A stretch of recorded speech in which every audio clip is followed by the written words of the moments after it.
ចឹងបានន័យថាអ្នកណាគិតតែប្រមូលទ្រព្យនៅលើផែនដីនេះហើយដាក់ជាកម្មសិទ្ធិផ្ទាល់ខ្លួនចាហើយគិតតែប្រមូលលុយហើយមានចិត្តអាត្មានិយមត្រៀមសម្រាប់តែខ្លួនឯងអត់ចែកចាយដល់អ្នកតីទៅពេលដែលគេត្រូវការហើយអត់ប្រើប្រាស់ទៅតាមគោលបំណងហើយអួតខ្លួនឯងថាខ្លួនឯងជាម្ចាស់ដ៏ច្រើននេះព្រះមើលមកព្រះហៅថាអលីលីងើយប់ហ្នឹងយើងនឹងយកជីវិតឯងហើយបើឯងស្លាប់ទៅតើឯងនឹងទុកទ្រព្យឲ្យអ្នកណា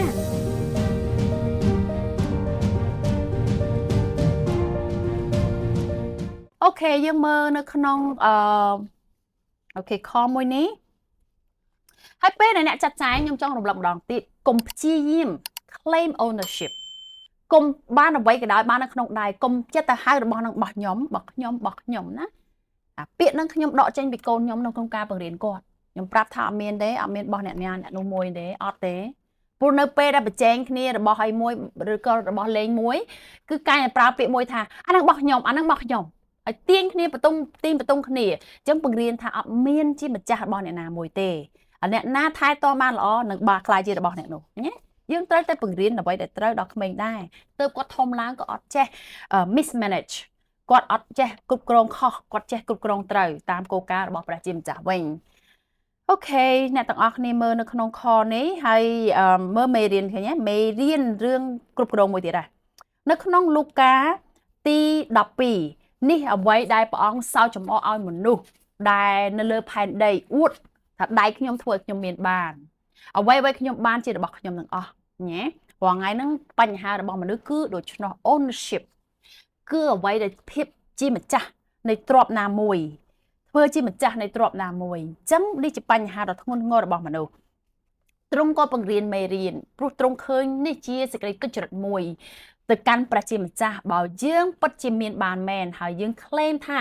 យើងទាមទារយើងប្រកាសថាអ្វីដែលយើងមានទាំងអស់ហ្នឹងដោយសារតែដៃរបស់យើងធ្វើឲ្យយើងមានហើយវាជារបស់យើងឥឡូវយើងមើលព្រះជាម្ចាស់ដែលប្រកាសឋានសួគ៌និងផែនដីទ្រង់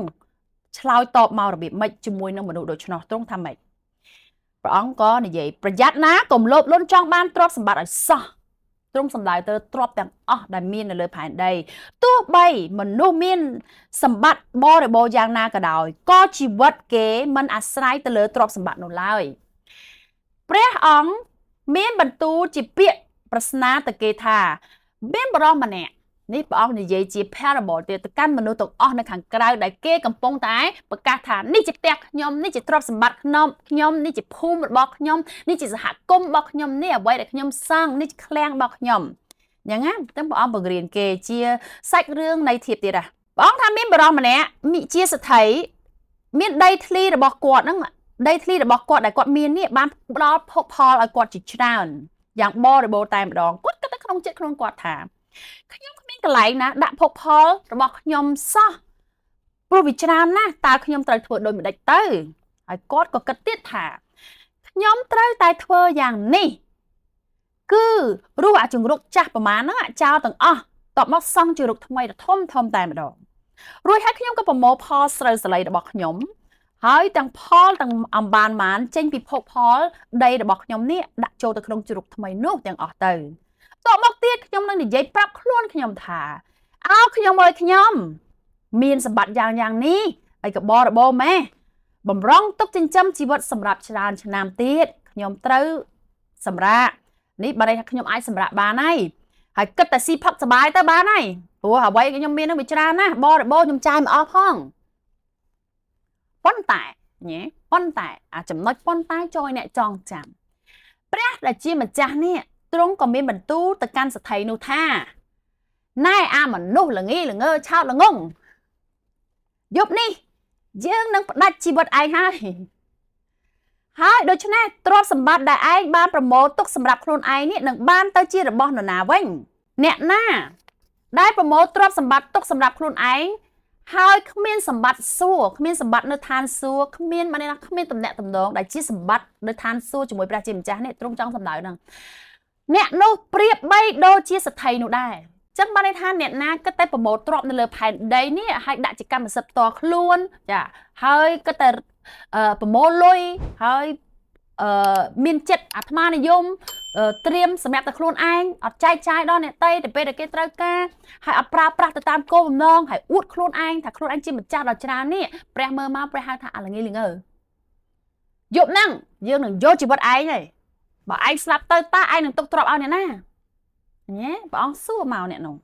ដូច្នេះហើយនៅលើផែនដីមនុស្សជាច្រើនគឺដូច្នោះអ្នកទាំងអស់គ្នាដឹងថារាប់ពាន់ចំនួនមកដល់ថ្ងៃនេះដីដែលអ្នកនៅដីដែលអ្នកមានផ្ទះដែលអ្នកនៅជាកម្មសិទ្ធិរបស់អ្នកណាផ្សេងទេអ្នកដឹងទេ